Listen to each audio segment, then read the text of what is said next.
Hey folks, Crazy Collaborator here again, and this time we're going to look at a game called The Return of Ishtar, and this is the arcade sequel to Tower of Druaga, which was created by Namco in 1984, and this was created by Namco in 1986.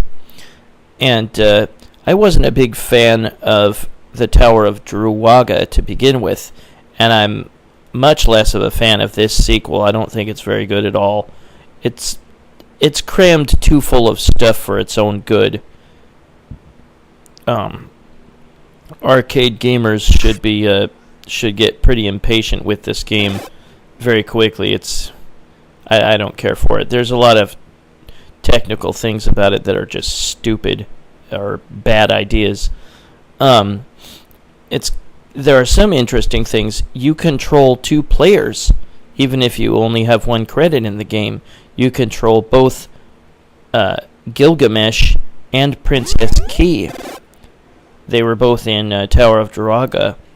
Gilgamesh had to rescue Princess Key from the Tower of Druaga. And in this game, they start at the top of the tower and work their way down.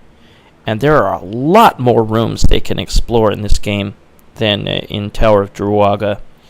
There are 128 different rooms and 60 floors in this game. And you start at the very top.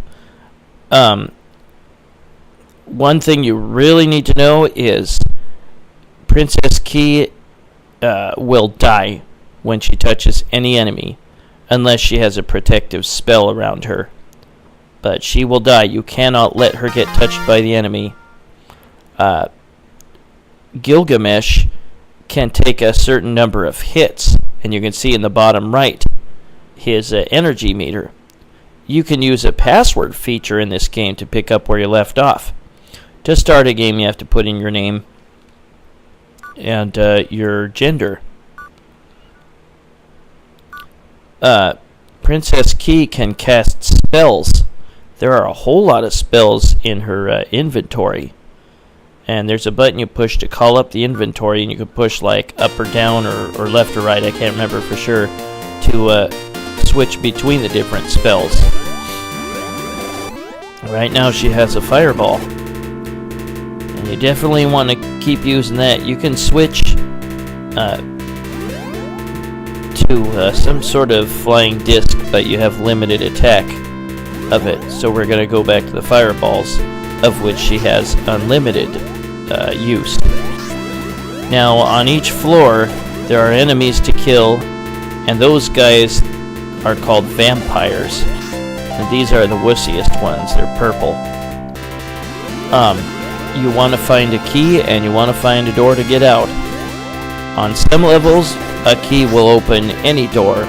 On other levels, you have to get a certain key to open a certain door. It's really stupid. On some levels, there will be an endless wrap over vertically or horizontally.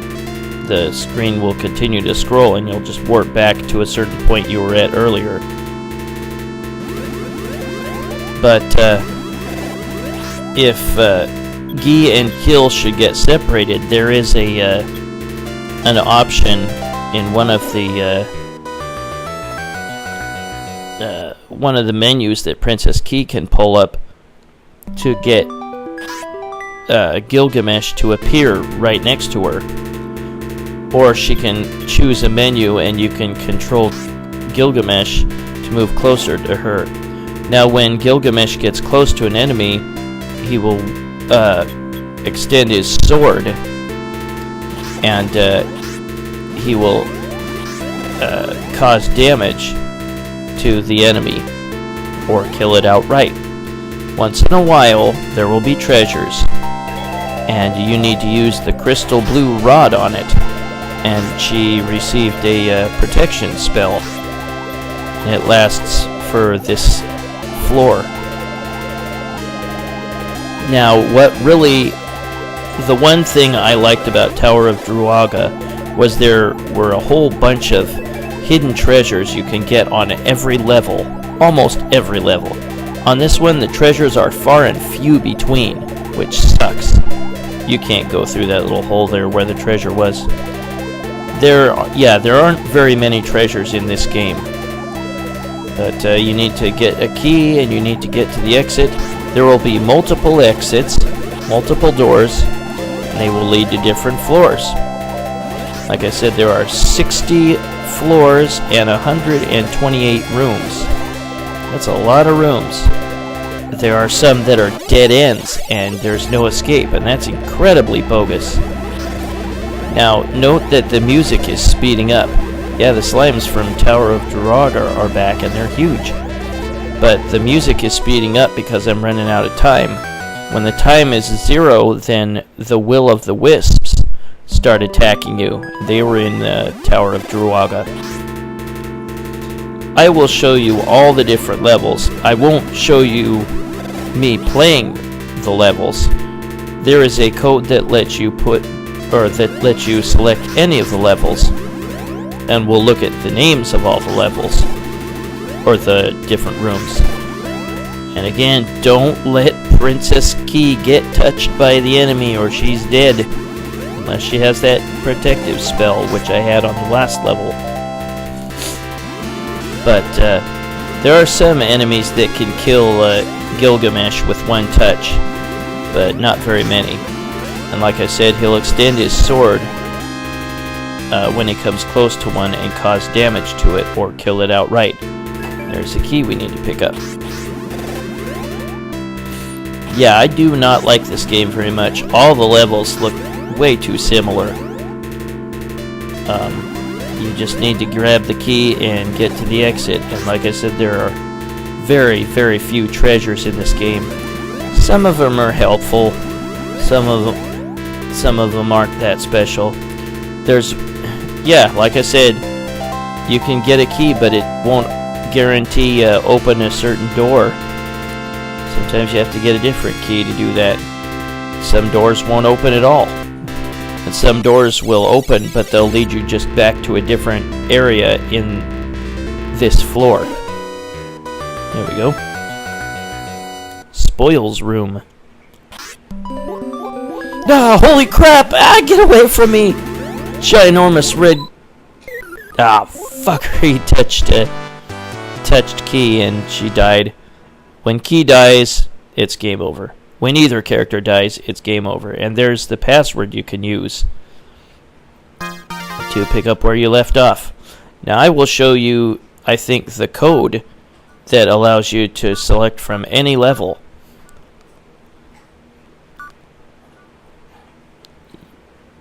And you have to choose what I chose here. Both A, both male, and then Gi and kill. And then for the left side, you put in, was it PDU5JT, and then on the right you put in X7JJ, and you will be able to select any level in the game, and the final level is the ending. But yeah, I'm not a fan of this game. It's very frustrating. See, there's more than what I scrolled to, and I will show you all of them a little bit later on. And here is the second to last level.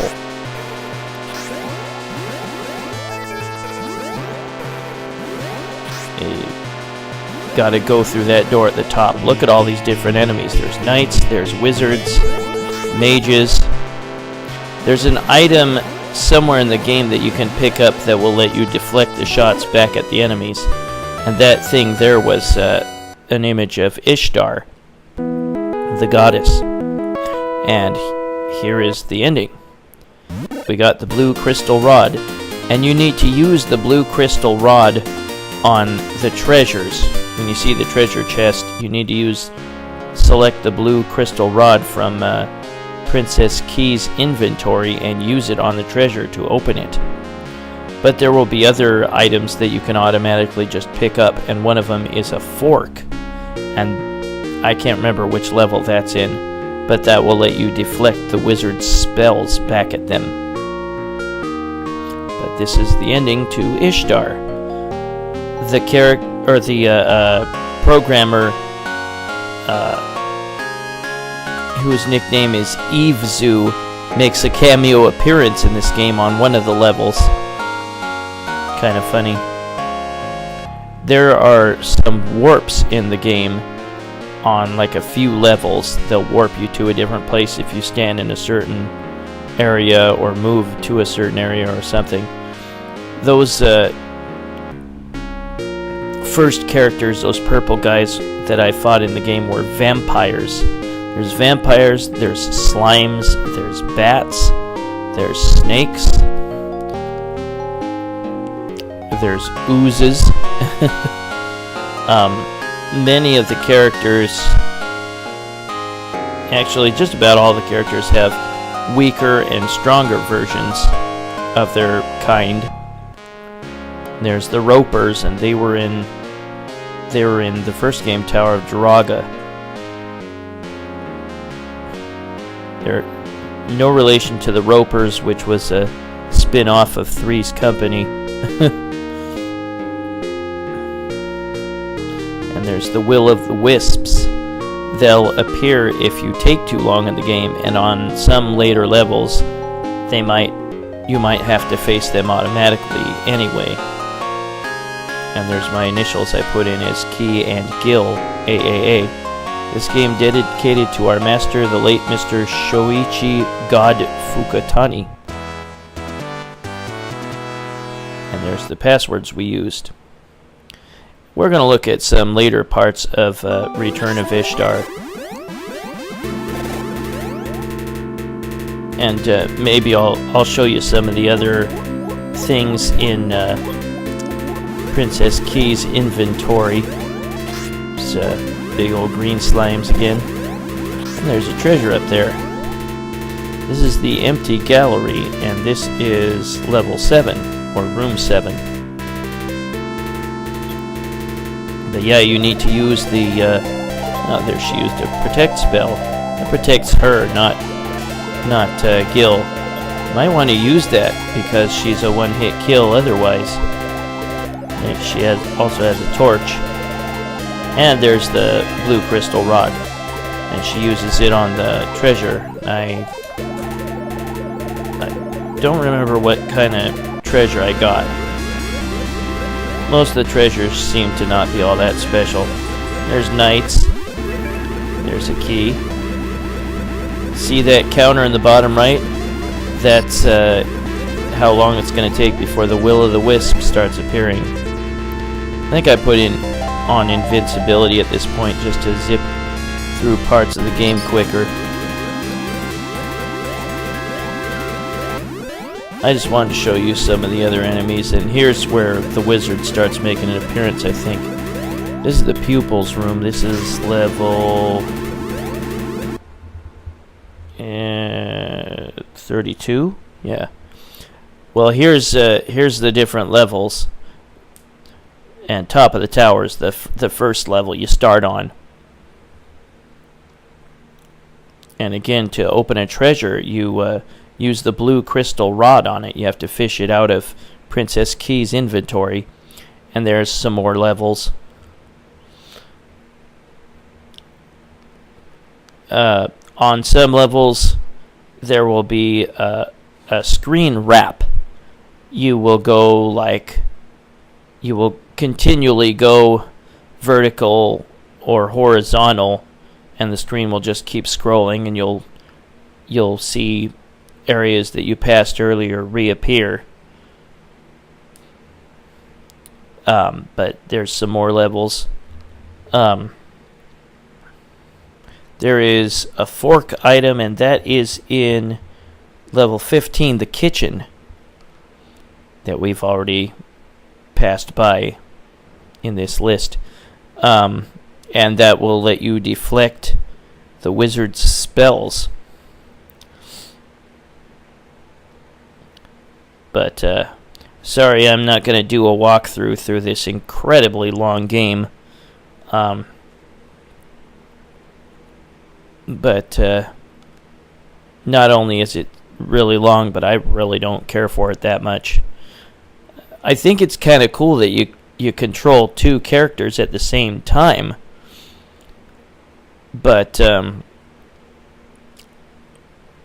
it's really lame that one of them is an one-hit kill. I think you both should have energy meters. And yeah, Gil will engage the enemy by extending his sword when an enemy approaches, and he'll cause damage to it. Most of the enemies will not kill Gil with one touch. They'll cause a little bit of damage to his energy meter. Some of them can kill him automatically, but that's way later in the game.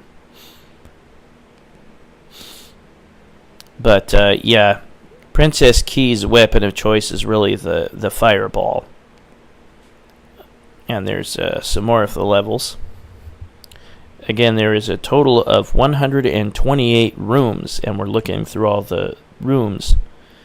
Some of them are dead ends. There's no way out, and that's incredibly lame. Some of them will warp to other rooms if you move to a certain place in that room. Sorry, I can't tell you these little hints, but I at least showed you the level select. And that password was PDU5JT on the left side and X7JJ on the right side. And you have to both choose AAA as your initials. And you have to choose both male, and you choose Key and Gil. And you'll be able to sift through all these different levels here. And yeah, the only major thing about Tower of Druaga that I liked was that you could get a new treasure on pretty much every single level. And in this game, the treasures are far and few between. And there's no speed up boots like there were, or winged boots, I think they were, like in, maybe they were called hyper boots, I don't remember, but they had them in Tower of Druaga, and it made your game much easier when you could move at twice the speed. You don't get those in this game, and I think that's really lame. But there's only like maybe less than a dozen of treasure boxes that you can collect in this game, or treasure chests. And there's not a whole lot worth collecting out of those, I don't think. But there are items that you can pick up, like the fork that lets you deflect wizard spells.